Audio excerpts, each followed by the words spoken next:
I know what you're thinking, sitting there in your chair eating your Doritos. Where the hell is a Bionicpig plushie? It's been years. Where is it? Well, ladies and gentlemen, it's here. Today, the Bionicpig plushie. This is only available for 20 days, all right? 20 days. That's it. Boom, they're gone. And there's one catch. These will not ship out unless we break the goal of 200 plushies. I know. That might be a lot to ask, but that's the deal. That's what we gotta do. 200 or we don't send these out. So please, for the love of God, look at how cute. Look at this. Look at how cute he is. All right. Hello, Michael. Are you ready to slam? Now, I don't know if anyone's been really keeping up with what's been happening with the new Space Jam coming out soon, but there's been a little controversy with Lola Bunny's booba. And all I can really say about the whole situation is, how dare they? How dare they take away the one thing that made me enjoy Space Jam? What am I supposed to masturbate to now while watching my children's cartoons? I just want to slap my meat around a little bit while I'm watching Space Jam. Is that so much to ask? But anyway, since Lola Bunny is in fact losing her booba, I thought it would be nice to reminisce of the past of the first Space Jam. Back when everyone wasn't a pussy and we could sexualize children's characters. Bring that back. And also because the new Space Jam's coming out soon, I kind of wanted to watch the old ones to give a side by side of which one's better. I mean, we all know which one's going to be better, let's be real. And I just want to say, after rewatching the original Space Jam, boy, I was surprised. I went into this thinking it was going to be garbage, and it is. It is a garbage movie, but in a good way. Like, Michael Jackson isn't really what you would consider to be a good actor, but I mean, to be fair, Michael literally just had to act in front of a green screen half the time, which even for good actors is hard. So, I mean, more power to him, I guess. But I think the thing that really made this movie good is the fact that it wasn't taking itself seriously and it was just fun. I feel like when it comes to movies that have cartoon and real life elements together in one universe, they always tend to make things more realistic and less cartoony, and that ends up making the movie boring and bogs it down. But this movie just went full cartoon. There was 1,000 ridiculous things that made zero sense that happened,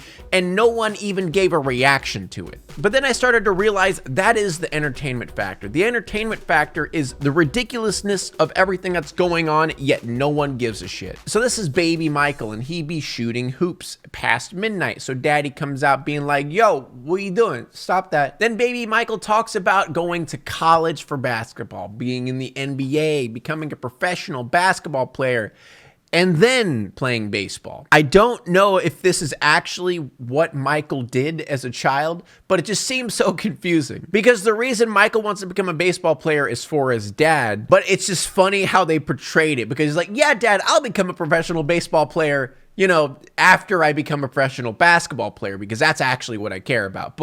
And eventually I'll get there. So this is Moron Mountain, an amusement park in space, and the bad guy is, of course, none other than Danny DeVito. I honestly can't tell if they just put Danny DeVito in the movie or if that's like an animated character. It's pretty much the same. And Danny DeVito pretty much just plays Danny DeVito. And he has all these little green goblins that like licking feet. Yeah. So the entire motivation of the bad guy, Danny DeVito, is basically to yoink the Looney Tunes, make them their slaves in order to make their amusement park more entertaining. Weird motivation, but I'll take it. Something nutty. Damn! Let's slow down on Lola Bunny. Can we talk about that dump truck of an ass that he has? Why isn't anyone complaining about this? Like, look at that ass. So now we go back to the real world, and Michael is now playing baseball, and obviously he sucks. But since he is already famous, literally everyone is just praising him regardless of how shit he is. Even the catcher is actually helping him out. Curveball, don't swing. Don't swing. Then this part right here is a little snippet of what I'm talking about, where everyone just doesn't care. They don't really react to anything. A spaceship just flies overhead of like 1,000 people, literally lands in a grocery store parking lot, goes underground into the middle of the earth, because apparently I guess Looney Tunes are located in the middle of the planet. But the fact that just no one cares is amazing. So the goblins go to the Looney Tunes world and tells all the tunes that they are now making them slaves, which obviously is laughable because they're just little goblins. Jeez, it's getting so a guy can't even get himself wet around here. Oh. fuck! Oh, So Bugs Bunny tricks them into having a basketball game in order to decide whether or not they will become slaves. You know, because they're so short. But little did they know, these little goblin creatures can steal people's talent. I guess that's just an alien ability. And this part is honestly hilarious because when they steal their talent, they just forget how to do anything. They forget how to walk. They forget how to drink water. Honestly, it was a dark time back then when I didn't know how to play basketball. I had to have my parents carry me everywhere and just throw water in my mouth. I couldn't walk. I couldn't drink. Thank God for basketball. So now comes the most unrealistic part of the movie.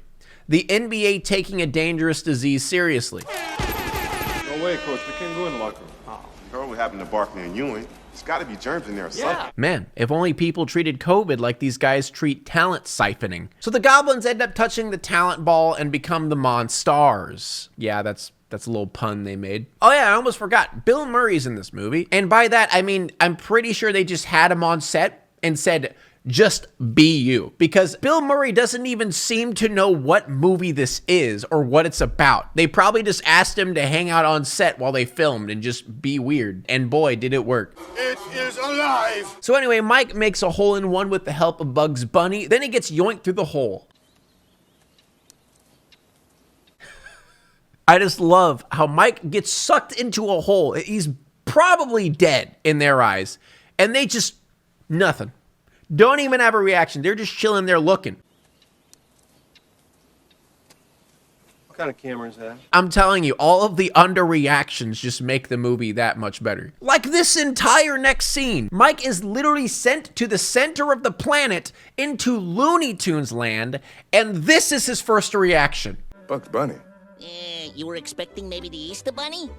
You're a cartoon, you're not real. Like this whole entire scene just feels like someone ripped random green screen footage of Michael Jordan just doing random ass reactions and just spliced it together in this movie. What's going on here? Like this is just a perfect reaction meme. This is totally me when I walk in on my parents having sex. What's going on here? This is totally me when I see my boys using their boners as swords in the locker room. What's going on here? This is totally me when, where is Lola Bunny? All right?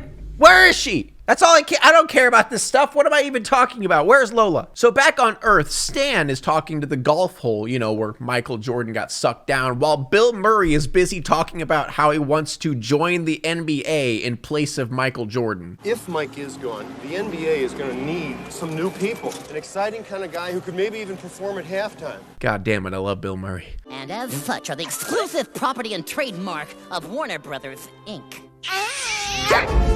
Oh, fuck! God, I honestly don't care about anything in this movie. I just want it to get to... Oh! Oh, it's Lola Bunny! Oh, it's her Bulbas Bazoingas!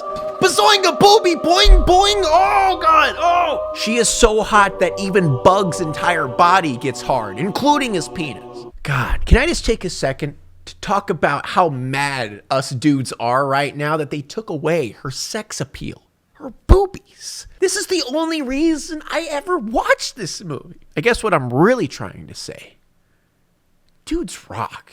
Is this Among Us? Impossible? Dudes rock! Yeah! Dudes rock! Dudes rock! Dudes rock! Yeah! So in order for Michael to teach them basketball, he ends up sending the Looney Tunes to get his clothes, which I just have a couple questions here. Number one, why isn't anyone confused or concerned that Michael Jordan is missing? Like, it's been a whole day and no one knows where he is except, you know, Stan looking at the golf hole. And number two, why didn't they just send Michael to get his clothes? Like, wouldn't that make more sense? But anyway, they grab all of his stuff and head back to the hole, and the entire time, Stan has been busy digging a gigantic hole to find Michael. This is the unrealistic, dumb shit that I love about this movie. And while he's digging that hole, he ends up seeing Bugs jump through the hole, so he ends up finding his way to Michael. Michael! So now we go back to Earth and see that the entire stadium, the entire NBA has basically shut down everything over a disease that they don't know what it is. Man, We really could learn a lot from this movie, can't we? So now it's time. The final showdown. The game begins. And honestly, I just want to mention something. The music in this movie is so cheesy. I don't know why it just fits so much. It could be just the nostalgia talking, but I feel like all the music in this movie is just so perfect with what's going on. So everybody walks out, Lola Bunny walks out, and all the boys hooting and hollering. That's right, dudes rock. And in the first half, they get absolutely smashed. So it's halftime, Michael Jordan gives them all a little pep talk, and then Bugs Bunny pours water into a bottle and then says it's Michael's secret stuff. Cocaine. So everybody guzzles down Michael's secret stuff, and then they're all pepped up to go and have a good first of the second half. And throughout this game, I just love it because it's just utterly ridiculous. There's no basketball rules whatsoever. They put dynamite on the freaking basketball rim. Like, it's just dumb stuff, and it works. So after they start winning a little bit, Danny DeVito comes down and makes a bet with Michael Jordan that if they lose, that Michael Jordan will end up becoming the slave of him and become the attraction of his amusement park. And this part of the game, they literally just massacre the Looney Tunes. Like, I'm talking pure, unadulterated, uncensored massacre of the Looney Tunes. It's pretty awesome. And then Bugs, you know, because dudes being dudes, he sacrifices himself to protect Lola Bunny, and then he gets a freaking kiss from Lola Bunny. God, you lucky son of a bitch, Bugs. Oh, you lucky son of a bitch. All right. But dudes rock, okay? That's all I'm trying to say. So it's nearing the end of the game. They're pretty close. Stan tries to go in. He gets flattened out. But guess who comes in at the last second? Goddamn Bill Murray.